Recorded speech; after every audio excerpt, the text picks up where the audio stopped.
o plenário do Supremo Tribunal Federal julgou inconstitucional a regra do Código de Processo Civil que impede juízes de atuarem em causas em que sejam parte clientes de escritórios de familiares do magistrado. Nesse contexto de familiar é considerado o cônjuge, o companheiro. O cônjuge é aquele que é por casamento e o companheiro através da união estável, ou parente consanguíneo até o 3º grau. O placar foi de 7 votos a 4. Os ministros destacaram possíveis reflexos nos tribunais superiores, cujo principal interesse não é a solução do caso concreto, mas a formação de precedente para orientar julgamentos futuros. Elaine, vamos fazer uma análise técnica disso, porque... Eu vou anotar tudo enquanto vocês falam. Por favor. É interessantíssimo isso. Eu penso o seguinte, Pavinato, se a gente já tem uma lei que legisla sobre o tema, não há necessidade de uma interpretação, porque o que faz a nossa Suprema Corte? Ela interpreta a lei, né? Ela pode estender essa interpretação, cabe ao juiz, sim, o princípio da discricionalidade, que ele pode ter a interpretação que ele quiser daquele texto, mas isso quando a gente tem uma determinada lei que tem ali o que a gente chama de subjetividade, ou é uma lei branca, que ela diz que futuramente, né, em casos futuros, isso pode ser decidido. Então, aí sim, cabe ao juiz a decisão sobre esse espaço em branco, essa cláusula branca que existe dentro de uma lei. Mas não é esse caso. Essa cláusula é muito objetiva, a gente sabe o que está aí, o que torna um juiz impedido de julgar, e não haveria necessidade nenhuma de uma interpretação do STF. Olha, esse pedido foi feito pela Associação de Magistrados do Brasil, a AMB, né? A regra o artigo 144, inciso 8 do Código de Processo Civil. O que alega a Associação de Magistrados? Ela alega que o juiz não tem como saber que uma das partes é cliente de advogado que se enquadre na regra de impedimento. Por quê? Não há no processo nenhuma informação quanto a esse fato objetivo.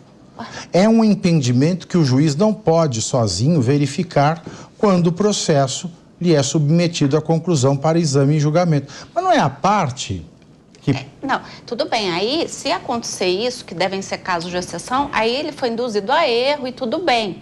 Agora, geralmente, né, todo mundo... Exato, mas todo mundo geralmente usa papel timbrado dos escritores. Ninguém manda num papel só para as pessoas de casa saberem. O advogado, geralmente, além de assinar, ele tem um timbrado do próprio escritório, né? Até o Fachin, né, que votou pela constitucionalidade, o Edson Fachin falou, não, uma lei constitucional.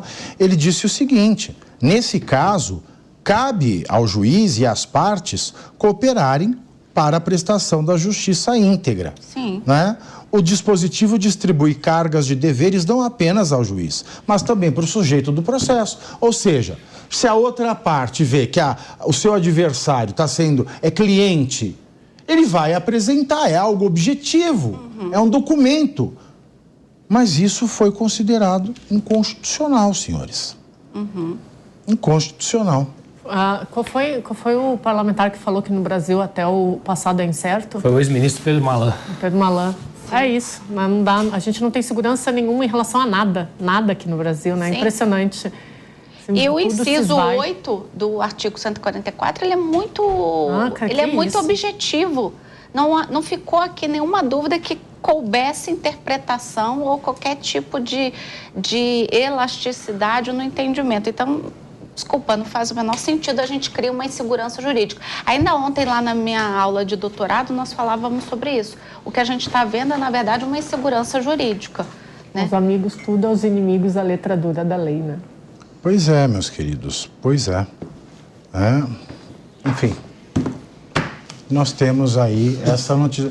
Não, isso é preocupante, porque o que vai ser difícil. Vai ser julgado por ele. Veja, uma empresa tem muitas obrigações legais.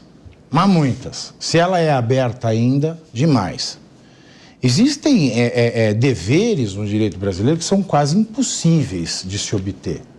Por exemplo, para você regularizar a sua situação, para receber um financiamento, você que é um empresário rural, você precisa da validação territorial do INCRA, não importa se é pequeno, médio ou grande.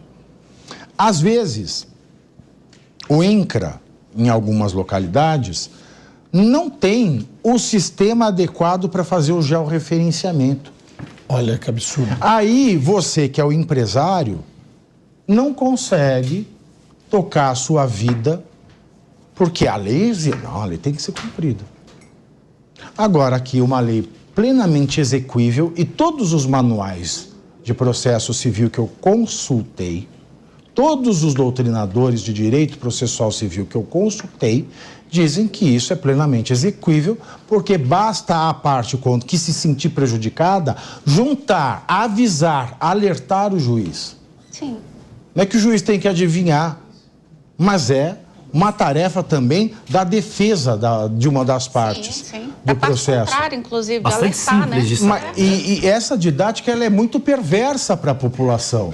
Exatamente. Porque a população hoje está respondendo por questões que não estão na lei. Veja aqui, a Procuradoria-Geral da República ontem disse que vai sugerir que as pessoas que incitaram o 8 de janeiro cumpram a pena de não poderem usar redes sociais por tantos anos. Eu fico estarrecido, porque como é que você sugere uma penalidade que não está na lei? Exato. Só nas ditaduras isso existe. E agora, o que está na lei, os juízes falam, não, esta parte eu não quero.